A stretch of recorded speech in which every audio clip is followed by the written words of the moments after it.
2026 പുതുവർഷത്തിൻ്റെ ആദ്യ പുലരി. എല്ലാവർക്കും ഹൃദയം നിറഞ്ഞ പുതുവത്സരാശംസകൾ.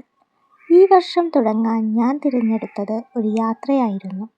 തിരുവനന്തപുരം.